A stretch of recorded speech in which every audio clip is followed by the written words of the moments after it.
ഇന്ത്യയുടെ പുതിയ ദൗത്യം ശുക്രയാൻ 1 2028 മാർച്ചിൽ വിക്ഷേപിക്കുമെന്ന് ISRO. 112 ദിവസത്തെ യാത്രയ്ക്ക് ശേഷം ജൂലൈ 19 ശുക്രന്റെ ഭ്രമണപഥത്തിൽ എത്തിക്കുകയാണ് ലക്ഷ്യം.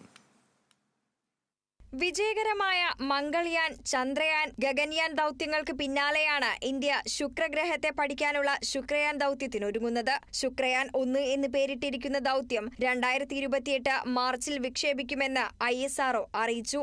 112 ദിവസം യാത്ര ചെയ്ത ശേഷമായിരിക്കും ശുക്രന്റെ ഭ്രമണപഥത്തിൽ വീനസ് ഓർബിറ്റർ മിഷൻ എന്നു പേരുള്ള ദൗത്യമെത്തുക. 19 ഉപകരണങ്ങൾ വിവിധ പഠനങ്ങൾക്കായി ദൗത്യത്തിലുണ്ടാകും. ശുക്രനിലേക്കുള്ള ദൗത്യത്തിൽ ബഹിരാകാശ പേടകത്തെ മുന്നോട്ട് നയിക്കാൻ ശക്തമായ LVM-3 റോക്കറ്റാണ് ഉപയോഗിക്കുക.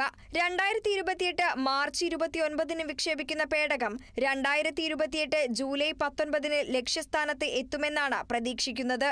ശുക്രന്റെ അന്തരീക്ഷം, ഉപരിതലം, ഭൂമിശാസ്ത്രപരമായ സവിശേഷതകൾ എന്നിവ പഠിക്കാനാണ് വീനസ് ഓർബിറ്റർ ലക്ഷ്യമിടുന്നത്. ഗ്രഹത്തിന്റെ അന്തരീക്ഷ ഘടന, ഉപരിതല സവിശേഷതകൾ, ഭൂകമ്പ ചലനങ്ങൾ എന്നിവയെക്കുറിച്ച് പര്യവേഷണം നടത്തുക എന്നതാണ് ദൗത്യത്തിന്റെ പ്രാഥമിക ലക്ഷ്യങ്ങൾ. ശുക്രയാന് 1236 കോടി രൂപയാണ് ചെലവ് പ്രതീക്ഷിക്കുന്നത്.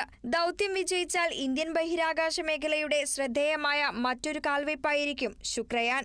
News desk, Kerala vision news.